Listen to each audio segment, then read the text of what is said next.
Today we're going to be talking about haunted museums and galleries, Metropolitan Museum of Art in New York, USS The Sullivans, the Alamo in San Antonio, Texas, and lastly, Zak Bagans Haunted Museum.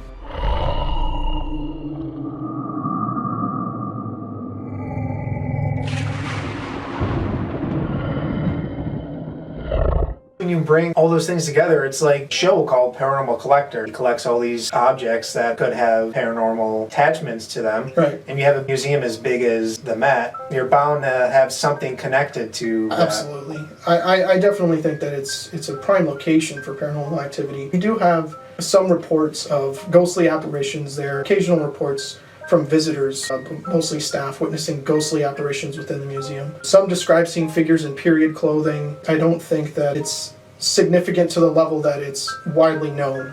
That's why we chose to dive in on this topic. Reported feelings of being watched. I mean, you accounted to that, Yeah. the eerie feelings, strange sounds, and a sense of unease. I think I can personally claim to the sense of unease in the Egyptian section when I was walking through there. The Metropolitan Museum of Art is primarily known for its extensive art collections and historical artifacts. While some individuals have shared stories of paranormal encounters, these accounts are subjective, and the museum is not widely recognized as a haunted location. To be clear, we're not claiming that this is absolutely a haunted location.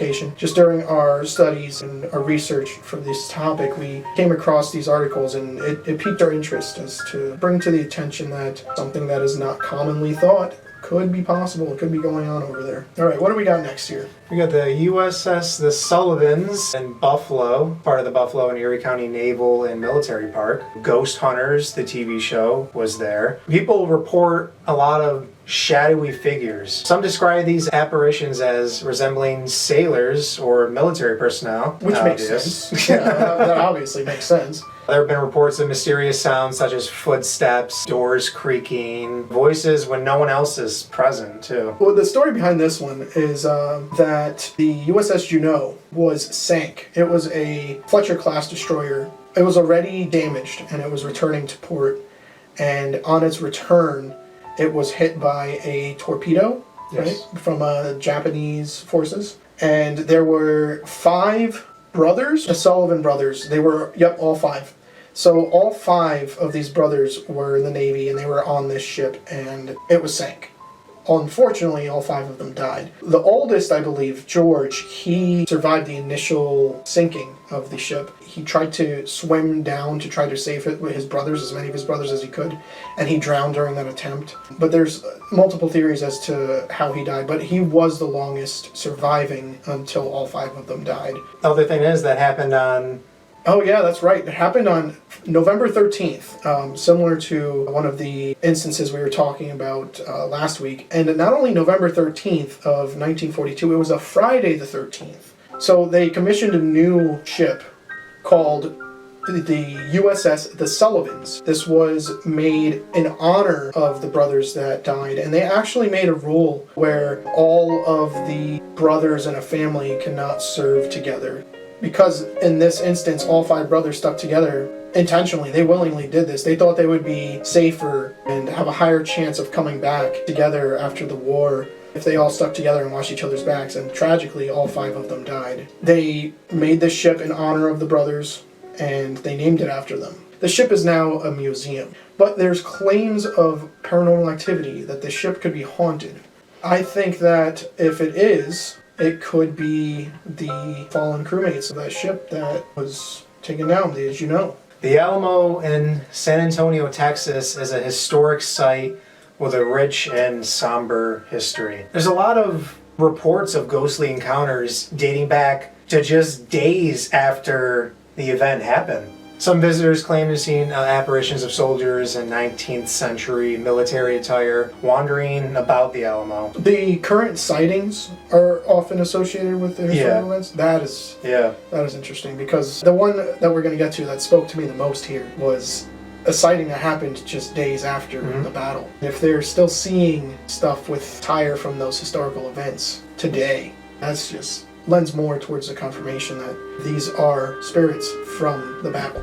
From February 23rd, 1836 to March 6, 1836. It took place at a fort in San Antonio, Texas called the Alamo. Ultimately, the Mexicans won the battle, killing all of the Texan soldiers inside the fort, leaving only the women and children and I believe slaves. Leading up to the battle, the country of Mexico won its independence from Spain, and at the time Texas was a part of Mexico. And Mexico had a government similar to the United States. Many Americans moved to Texas and became Mexican citizens. 1832, a powerful Mexican general named Santa Anna took control of the government. Texians at the time didn't like their new ruler, and they rebelled and declared their independence on March 2nd, 1836. Santa Anna gathered an army to march on Texas and take it back. The website, plug real quick, is ducksters.com. There was something like a 1,600 troop difference. They survived for 13 days. So eventually the Mexican soldiers scaled the walls and got inside the fort. They killed every soldier in the fort. The Alamo was also used by Confederate forces during the Civil War. This is what really interested me. On ghostcitytours.com, we have an article called The Ghosts of the Alamo. It was not long after the battle ended that the first sightings of specters at the Alamo began to surface. Mere days had slipped past since the end of the bloodshed when General Santa Anna mandated that the historic church be burned down. The thought that the Texians might see the mission as a shrine to those who had rebelled against him made him furious. So angry, actually, that he ordered his field commander to see that the whole place was alit in flames. When they arrived at the Alamo, however, they were quick to turn back around and return to the Mexican army camp. He demanded to know why they had not completed the task. Shaken and white-faced, one of his men stepped back.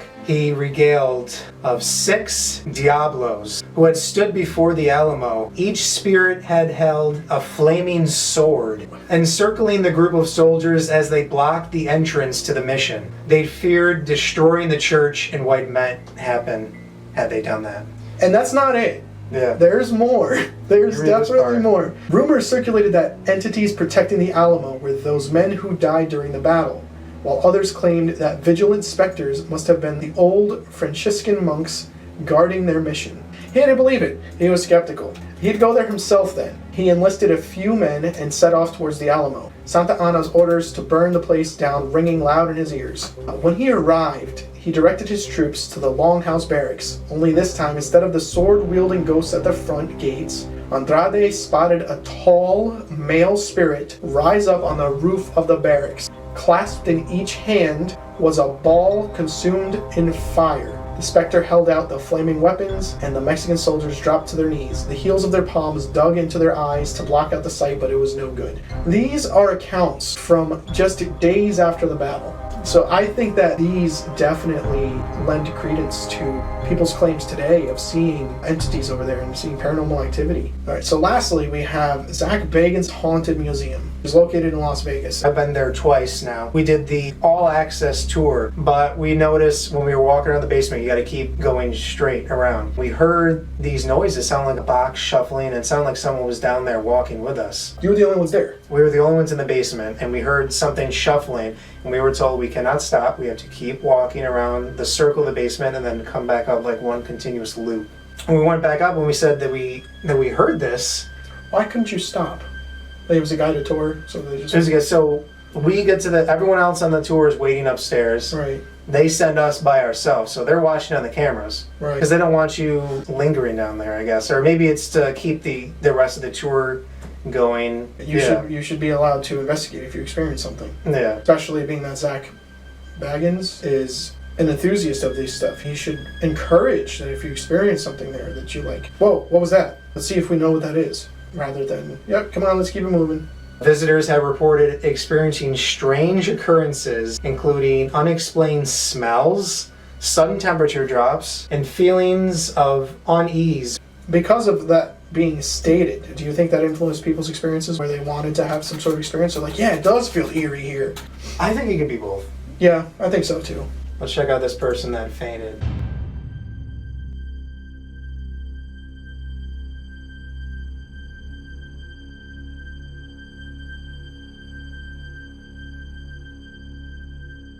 No, you said it's common for guests to report feeling lightheaded after being near that doll, right? And there was even the tour guides experienced that too. And they stayed doing tours? There was one of them. We actually had the tour guide that is featured on the video when you walk in. She actually passed out too. Oh, wow. There's so much turnover there. I see him constantly on Facebook. Hey, we're hiring security. We're hiring tour guides. Really? I wonder why you're constantly hiring. We're here every Monday, 7 p.m. This is Beyond the Hub podcast, where the realms of the paranormal and conspiracies collide, and the truth is waiting to be unveiled. See you later, guys. Thank you.